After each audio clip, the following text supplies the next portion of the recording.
الحمد لله الذي أنزل على عبده الكتاب ولم يجعل له عوجا. الحمد لله الواحد القهار العزيز الغفار، مكور النهار على الليل ومكور الليل على النهار. أشهد أن لا إله إلا الله وحده لا شريك له، وأشهد أن محمدا عبده ورسوله النبي المختار. اللهم صل وسلم وبارك على نبيك محمد صلى الله عليه وسلم وعلى آله وأصحابه الأخيار ومن تبعهم بإحسان إلى يوم الحشر. أما بعد فيا عباد الله، أوصيكم وإياي نفسي بتقوى الله فقد فاز من اتقى. قال الله تعالى في محكم تنزيله: أعوذ بالله من الشيطان الرجيم. يا أيها الذين آمنوا اتقوا الله حق تقاته ولا تموتن إلا وأنتم مسلمون. وقال أيضا: يا أيها الذين آمنوا اتقوا الله ولتنظر نفس ما قدمت لغد واتقوا الله إن الله خبير بما تعملون. Puja-puji syukur, tahmid, tak henti kita aturkan kepada Allah Subhanahu wa Ta'ala atas segala nikmat karunia-Nya kepada kita semua. Tak henti nikmat karunia-Nya kepada kita semua, baik nikmat yang kita sadari maupun tanpa kita sadari, nikmat yang kita prediksi maupun tanpa kita prediksi. Sungguh, jika kita mencoba menghitung nikmat Allah Subhanahu wa Ta'ala kepada kita, kita tidak akan memampuinya. Allah Subhanahu wa Ta'ala berfirman: wa in ta'uddu ni'matallah la tuhsuha. Jika coba kalian berusaha menghitung-hitung nikmat dan kurnia Allah kepada kalian, kalian tidak akan menyanggupinya. Momentum yang mulia, namun singkat ini Al-Fakir berwasiat kepada diri khatib pribadi maupun pada khalayak jamaah sekalian. Kembali kita kondisikan, kita tingkatkan iman dan takwa kepada Allah Subhanahu wa Ta'ala. Sejenak dalam beberapa menit kita bersimpuh, menghadirkan hati dan pikiran kita, tunduk dan khusyuk menghadap Allah Subhanahu wa Ta'ala dalam rangka mengkondisikan, meningkatkan iman dan takwa kepadanya. Karena iman dan takwa bagi seorang muslim ibarat satu kunci untuk dua pintu kebahagiaan hidup dia. Iman dan takwa ibarat satu kunci untuk pintu bahagia dunia dan pintu bahagia akhirat. Iman dan takwa ibarat satu kunci untuk pintu selamat dunia, pintu selamat akhirat. Iman dan takwa juga merupakan satu kunci untuk dua pintu sukses, pintu sukses dunia, pintu sukses akhirat. Seorang muslim yang menginginkan kebahagiaan sungguhnya, kesuksesan sungguhnya, keselamatan sesungguhnya di dunia dan akhirat tidak bisa, tidak mungkin tanpa bekal iman dan takwa kepada Allah Subhanahu wa Ta'ala. Jamaah sholat Jumat rahimakumullah, salah satu karunia Allah kepada kita adalah yang kita sebut sebagai ukhuwah Islamiyah, persaudaraan sesama muslim. Bisa dibayangkan jika tidak ada ukhuwah Islamiyah, tidak ada yang namanya persaudaraan antar sesama muslim. Jika bisa dibayangkan bagaimana Allah Subhanahu wa Ta'ala kemudian menjadikan bahwa persaudaraan sebelum Islam datang antara penduduk Arab, penduduk Mekah, di antara mereka mudah sekali mereka berkonflik, mudah sekali mereka bermusuhan. Maka persaudaraan inilah yang menjadikan sebuah komunitas, sebuah masyarakat itu hidup dalam kedamaian, keamanan, dan berikutnya bisa melakukan berbagai amal kebaikan dengan sebaik-baiknya. Tetapi jika tidak ada persaudaraan ini, apa yang akan terjadi? Mudah bagi kita untuk saling berselisih, bermusuhan, bahkan berkonflik. Karena itu persaudaraan ini harus kita jaga. Menjaga ukhuwah adalah sebuah kewajiban, sebagaimana adanya perselisihan dan konflik adalah sebuah keharaman. Allah Subhanahu wa taala menegaskan, wa'tasimu bihablillahi jami'a wa la tafarraqu. Berpegang teguhlah kalian dengan tali agama Allah Subhanahu wa taala dan jangan kalian saling bercerai-berai. Maka i'tisam, berpegang teguh dengan ukhuwah Islamiyah, menjadi sebuah kemestian. Dan bercerai-berai, perselisihan, perpecahan adalah sebuah keharaman. Secara tegas Allah Subhanahu wa taala menegaskan dalam berbagai ayatnya. Misal dikatakan innamal mu'minuna ikhwah. Sungguhnya sesama muslim, sesama mukmin itu bersaudara. Fa aslihu baina akhwaikum. Maka jadikan, perbaiki, damaikan antara sesama muslim. Menghadirkan ukhuwah, perdamaian, persaudaraan antara sesama muslim merupakan kewajiban dan tanggung jawab kita bersama. Fa aslihu baina akhwaikum. Maka damaikan, hadirkan ukhuwah antara sesama muslim. Jamaah salat Jumat rahimakumullah, Islam tidak hanya cukup dengan memerintahkan untuk menjaga ukhuwah dan menghindarkan perselisihan, tetapi lebih dalam dari itu, lebih detail dari itu, Islam mengajarkan, menuntun kita dengan berbagai adab, etika, akhlak dalam membangun hubungan sesama muslim. Akhlak dan adab ini diharapkan dapat membantu kita untuk merawat ukhuwah dan menghindarkan kita dari perselisihan dan perpecahan.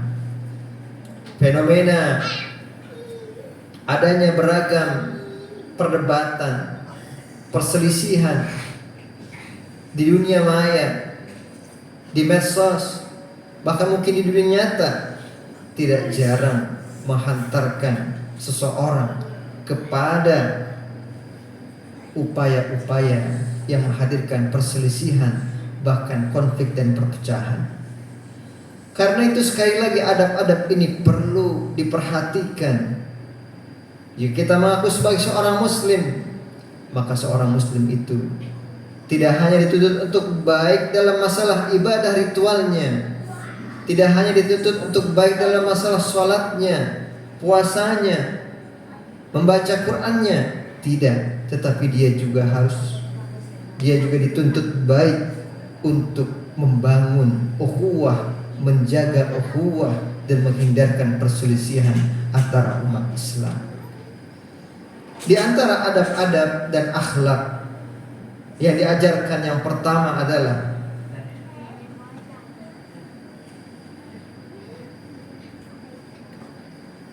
husnuzan dan mengedepankan maaf. Allah Subhanahu wa taala berfirman, "Ya ayyuhalladzina amanu ijtanibu katsiran minadh-dhon." Wahai orang-orang yang beriman, hindari kebanyakan zon, sangka, praduga, prasangka. Karena sebagian dari prasangka itu membawa kepada dosa. Iyyakum wazan fa inna ba'dadh-dhanni akdzabal hadis. Hindarkan dari kalian prasangka-prasangka. Sebagian prasangka praduga, karena sebagian dari prasangka dan praduga itu adalah sedusta-dustanya perkataan. Maka jika belum jelas, belum terbukti, kita mengedepankan husnuzan, kita mengedepankan prasangka yang baik, praduga yang baik. Karena prasangka yang salah, yang keliru, itu bisa menghantarkan kepada dosa-dosa berikutnya. Kemudian kita juga dituntut untuk mengedepankan maaf, memberikan maaf, mudah memberi maaf. Salah satu ciri orang bertakwa itu wal 'afina 'anil nas.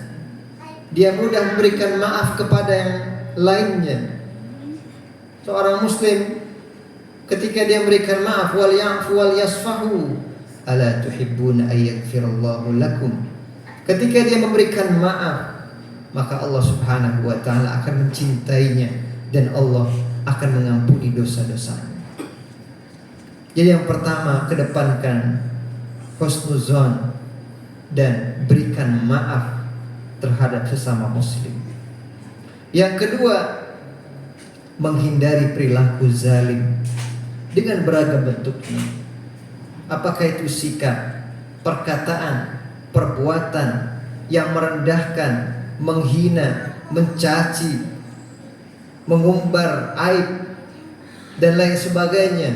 Ini semua hal-hal yang bisa merugikan kita semua. Rasulullah sallallahu alaihi wasallam pernah menyampaikan kepada para sahabat, "Atadruna mal muflis?" Apakah kalian tahu siapa itu orang yang bangkrut? Maka sebagian sahabat menjawab, Allah wa rasuluhu a'lam. Allah Subhanahu wa ta'ala yang paling tahu dengan orang yang bangkrut ya Rasulullah. Yang kami ketahui orang bangkrut itu orang yang tidak memiliki harta benda, tidak memiliki uang, tidak memiliki materi dan aset yang cukup baginya. Maka apa jawab Rasul sallallahu alaihi wasallam? Al-muflisu fina. Orang yang bangkrut di antara kita adalah orang yang banyak memiliki pahala nanti di akhirat. Pahala sholatnya, pahala puasanya, pahala membaca Qur'annya, pahala ibadahnya. Tetapi di waktu yang sama, ia juga ketika di dunia sering menzalimi saudaranya, sering merendahkan sesama, mengumpat kepada saudaranya, menghardik, mencaci dan lain sebagainya, sehingga nanti di akhirat dia akan menjadi orang yang bangkrut. Pahala-pahala ibadahnya di dunia akan dialihkan kepada orang yang dizaliminya itu sampai terbayar habis. Jika saja belum terbayar habis, maka dosa orang-orang yang dizaliminya itu akan dilimpahkan kepadanya. Dialah yang menanggungnya. Itulah orang bangkrut di hari akhir. Jamaah sholat Jumat rahimakumullah. Karena itu, kalau kita menginginkan keislaman kita, keislaman yang baik, tidak cukup hanya dengan baiknya ibadah, ritual ibadah mahabbah kita. Perhatikan juga bagaimana adab akhlak kita sesama muslim. Karena itu akan mempengaruhi kondisi dan nasib kita di akhirat kelak. Jamaah sholat Jumat rahimakumullah. Yang ketiga yang patut kita perhatikan saat kita menghadirkan menjaga ukhuwah adalah menyikapi perbedaan pendapat secara proporsional. Dalam masalah perkara-perkara yang sifatnya furu'iyah, yang sifatnya cabang, bukan pokok, bukan mendasar, bukan prinsip, tetapi dia masalah cabang dan perbedaan pendapat, maka perbedaan pendapat dalam perkara-perkara tersebut adalah sebuah kemestian. Perbedaan pendapat itu sudah ada sejak masa Rasul, para sahabat Rasulullah. Tetapi yang membedakan mereka, yang kita contoh dari mereka, perbedaan pendapat itu tidak sampai merusak hubungan ukhuwah antara mereka. Perbedaan itu hanya sebatas perbedaan dalam pendapat, dalam hukum, tidak sampai mengorbankan hubungan ukhuwah Islamiyah. Perbedaan pendapat itu seyogianya hanya sebatas ijtihadiyah, furu'iyah. Jangan sampai mengorbankan prinsip yang lebih besar, masalah yang lebih besar, perkara yang lebih besar, yaitu ukhuwah Islamiyah. Inilah ajaran Islam. Bagaimana kita proporsional ketika ada perbedaan pendapat dalam masalah yang cabang, furu'iyah, bukan prinsip. Kalau masalah prinsip kita tegas. Kalau masalah pokok kita tidak boleh berbeda pendapat. Tetapi dalam masalah furu'iyah, khilafiyah, itu masalah yang memang terbuka lebar, perbedaan pendapat di dalamnya. Sudah sejak zaman Nabi, zaman sahabat, zaman tabi'in itu terjadi. Maka penyikapan kita proporsional.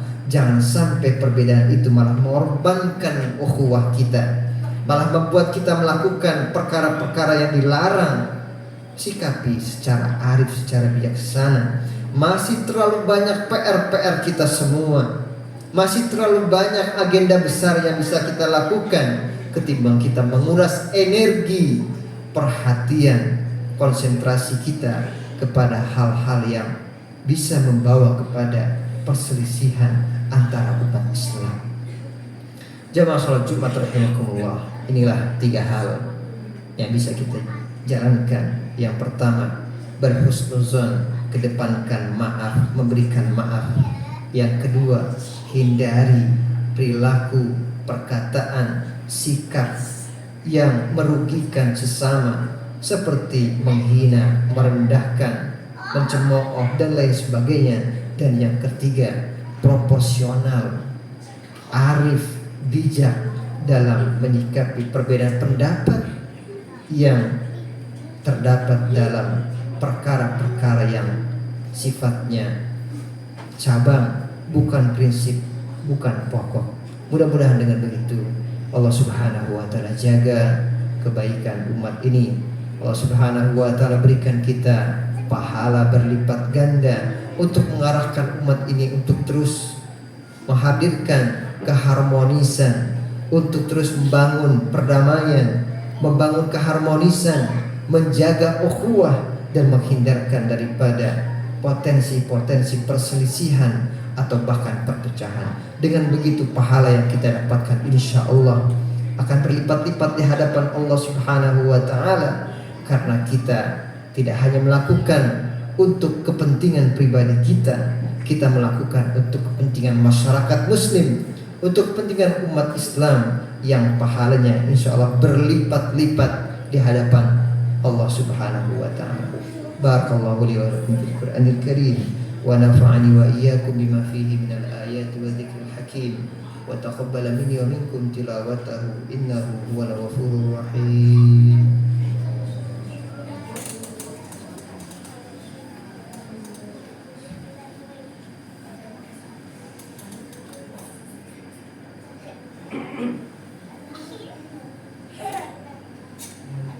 Alhamdulillahi wahdah, sadaqa wa'dah, wa nasara abdah, wa a'azza jundah, wa hazamal ahzaba wahdah. Wassalatu wassalamu ala Muhammad ibn Abdillah man la nabiyya ba'dah. Usikum wa iyaya nafsi bitaqwallahi faqad faza man ittaqa. Innallaha wa malaikatahu yusalluna 'alan nabi ya ayyuhalladzina amanu sallu 'alaihi wa sallimu taslima. Allahumma fassalli wa sallim wa barik ala Muhammadin sallallahu alaihi wasallam wa ala alihi wa ashabihi ajma'in wa man tabi'ahum bi ihsan ila yaumiddin. Allahumma ighfir lil muslimina wal muslimat wal mu'minina wal mu'minat al ahya'i minhum wal amwat. Allahumma a'izzal islam wal muslimin. Allahumma ansur ikhwanana al mustad'afin wal mujahidin fi Palestin wa fi Gazzah wa fi kulli makan. Allahumma a'inna ala dzikrika wa syukrika wa husni ibadatik. Allahumma barik fi hayatina. Ya Allah, berkahi kehidupan kami, berkahi usia kami, berkahi ilmu kami, berkahi amal kami, berkahi harta kami, berkahi keluarga kami, berkahi masyarakat kami dan umat kami ya dzal jalali wal ikram. Rabbana atina fid dunya hasanah wa fil akhirati hasanatan wa qina adzabannar. Alhamdulillahirabbil alamin. Ibadallah, innallaha ya'muru bil 'adli wal ihsan wa ita'i dzil qurba wa yanha 'anil fahsya'i wal munkari wal baghi wa la dzikrullahi akbar.